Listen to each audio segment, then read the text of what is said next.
Hello friends, आपका स्वागत है हमारे यूट्यूब चैनल पर। फ्रेंड्स, आप चैनल पर पहली बार हैं तो चैनल को सब्सक्राइब करें और साथ में लगे बेल आइकन को प्रेस करें।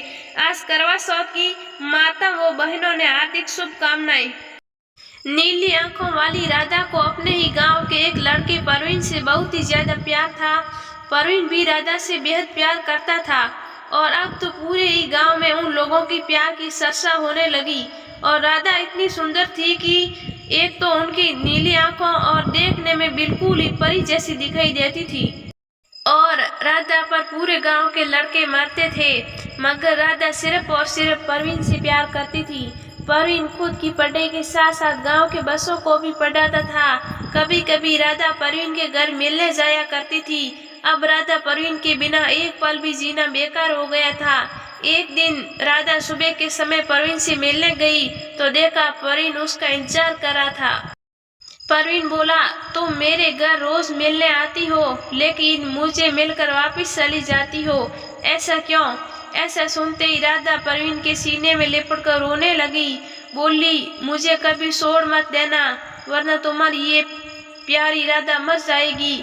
ये सुनते ही परवीन की आंखें नम हो गई और उससे राधा को अपनी बाहों में भर लिया और उससे समय पर भी अपने घर के मंदिर के ही आगे माँ दुर्गा का साक्षी मानकर राधा की मांग भर दी और उसे वचन भी दे दिया कि वह जल्दी राधा से शादी करेगा। इस बात से राधा बहुत ही खुश हो गई और उसी समय परवीन के पैर छू लिए। और तभी एक दिन करवा चौथ का व्रत आ गया और राधा ने करवा चौथ का व्रत रख लिया। उधर एक दिन पहले ही परवीन की नौकरी का लेटर आ गया और उसे रात को भी जोधपुर निकलना पड़ गया। ये बात परवीन राधा को बताना भूल गया।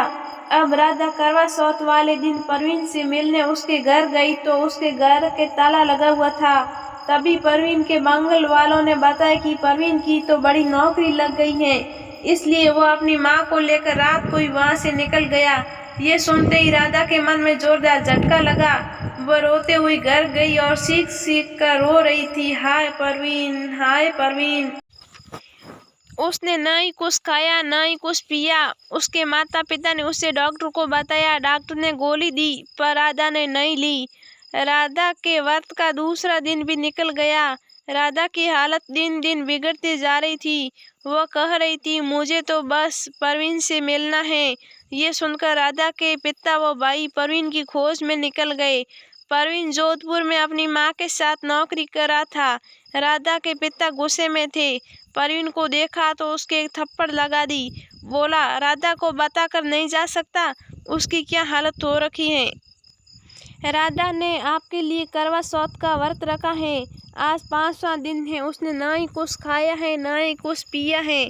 ये सुनकर परवीन ने अपनी नौकरी छोड़कर अपनी माँ के साथ वापस आया और राधा को देखा तो उसकी आंखों से आंसू बहने लगे और बोले, राधा तुम मुझसे इतना प्यार करती थी, मुझे पहले पता नहीं था, मुझे माफ़ कर दो, मैं आपको बताकर नहीं जा सका।